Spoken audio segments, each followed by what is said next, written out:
حضرت انس بن مالک رضی اللہ تعالیٰ عنہ ارشاد فرماتے ہیں کہ ہم نبی پاک علیہ السلام کی بارگاہ عالی مرتبت میں حاضر تھے۔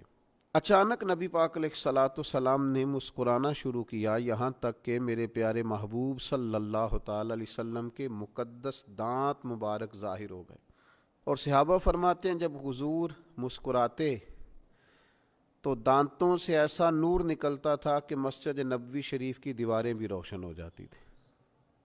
حضور مسکرائے تو سیدنا عمر رضی اللہ تعالیٰ عنہ نے عرض کیا کہ یا رسول اللہ صلی اللہ تعالیٰ علیہ وسلم، میرے ماں باپ آپ پر قربان ہو، کس بات پر آپ ہنسے؟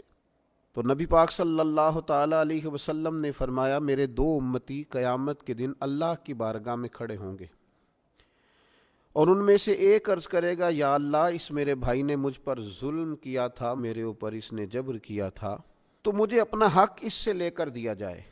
تو حضور علیہ السلام فرماتے ہیں اللہ تعالیٰ اس شخص سے فرمائے گا کہ اپنے بھائی کو اس کا حق دو۔ عرض کرے گا، مالک میرے پاس تو اب کوئی نیکی بچی نہیں، کہاں سے حق دوں؟ تو اب وہ جو مدعی ہے، جو دعویٰ کر رہا ہے کہ میرا حق اس سے لے کے دیا جائے، وہ عرض کرے گا، مالک پھر میرے گناہ ہی اس پر ڈال دیے جائیں۔ حضور مسکرا رہے ہیں، جناب انس بن مالک فرماتے ہیں، لیکن اس بات پر آ کر حضور کی آنکھوں میں آنسو آ گئے۔ نبی کریم صلی اللہ تعالیٰ علیہ وسلم فرمانے لگے، وہ بڑا ہولناک دن ہوگا قیامت کا۔ لوگ اس دن تلاش کریں گے کہ کوئی ایسا شخص ہمیں ملے، ضرورت محسوس کریں گے کہ جو ہمارا بوجھ اٹھائے۔ اب وہ شخص عرض کرتا ہے، مالک میرے پاس تو کوئی نیکی نہیں ہے، اور یہ کہہ رہا ہے میرے گناہ ہی اس پر ڈال دیا جائیں۔ تو نبی پاک علیہ السلام فرماتے ہیں اللہ تعالیٰ اس مدعی سے فرمائے گا، ذرا سر تو اٹھا، جنت کی طرف تو دیکھ۔ تو وہ جنت کی طرف سر اٹھا کر دیکھے گا، اور دیکھ کر عرض کرے گا، مالک میں ایک چاندی کا شہر دیکھ رہا ہوں جس میں سونے کا محل بنا ہوا ہے، ہیرے جواہرات سے مرصع ہے وہ محل۔ اے مالک، کون اس کا مالک بنے گا؟ یہ کس کو ملے گا؟ تو اللہ تعالیٰ فرمائے گا، جو اس کی قیمت ادا کرے۔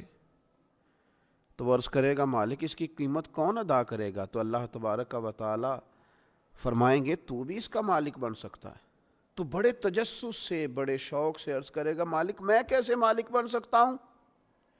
تو اللہ فرمائے گا، تو اپنے بھائی کو معاف کر دے، میں تجھے اس محل کا مالک بنا دیتا ہوں۔ کر دے معاف اپنے بھائی کو، درگزر کر اپنے بھائی سے، بھول جا اس کی خطاؤں کو، کچھ دیر کے لیے چھوڑ دے جو اس نے غلطیاں کی، تو معاف کر دے اسے، اور میں اس محل کا تجھے مالک بناتا ہوں۔ نبی پاک صلی اللہ تعالیٰ علیہ وسلم ارشاد فرماتے ہیں، وہ فوراً عرض کرے گا، مالک میں نے اپنے بھائی کو معاف کیا۔ تو اللہ تبارک و تعالیٰ ارشاد فرمائے گا، اس کا ہاتھ پکڑ اور پھر اسے جنت میں ساتھ لے جا۔ گویا میں نے اسے بھی جنت دی۔ یہاں شارحین حدیث نے لکھا ہے کہ یہ جس کو کہا جا رہا ہے کہ اس کو پکڑ کے جنت میں لے جا، اگرچہ اس سے غلطیاں ہوئیں لیکن بعد میں اس نے توبہ سچی کی، اس نے اللہ کی بارگاہ میں گڑ گڑا کے معافیاں مانگی، اس نے کوشش کی حق ادا کرنے کی۔ لیکن اگر کچھ کمیاں رہ گئیں تو چونکہ سچا تھا، ادا کرنا چاہ رہا تھا، کچھ باتوں پہ پہنچ نہ سکا، تو آج اللہ تبارک و تعالی اس کی طرف سے لوگوں کو صلہ عطا کر رہا ہے۔ اللہ فرماتے ہیں، اس کا ہاتھ پکڑ اور جنت میں لے جا۔ اللہ کے محبوب صلی اللہ تعالیٰ علیہ وسلم نے نتیجے کے طور پر، رزلٹ کے طور پر یہاں ایک بات ارشاد فرمائی۔ حضور فرمانے لگے، اللہ تعالیٰ سے ڈرو اور باہمی معاملات درست رکھو، اللہ تبارک و تعالیٰ قیامت کے دن مومنوں میں صلح کرائے گا۔ تو تم یہیں اپنے معاملات کو درست رکھو۔ اب مجھے بتائیے، ایک تو یہ نتیجہ نکلا کہ مالک کریم کتنا ہے، مہربان کتنا ہے، توبہ کرنے والے پر عطا کتنی۔ دوسرا، حضور کی علم و حکمت کی اس گفتگو سے سمجھیے کہ اللہ درگزر کرنے والے کو عطا کتنا کرتا ہے، اور پھر یہ بھی دیکھیے کہ صلح کرانا کتنا مقدس کام ہے۔ دو بھائیوں کو ملا دینا، قریب کر دینا، روٹھے ہوئوں کو ایک دوسرے کے قریب کرنا کتنا عظیم کام۔ تو نبی پاک علیہ السلام کی اس خوبصورت بات سے، اس انتہائی معنی خیز حدیث سے اپنے لیے موتی حاصل کریں، دل کو بڑا کریں، سینے میں گنجائش پیدا کریں، اور اپنوں کے لیے درگزر کا دروازہ کھولیں۔ اللہ تعالیٰ سمجھنے کی توفیق عطا فرمائے۔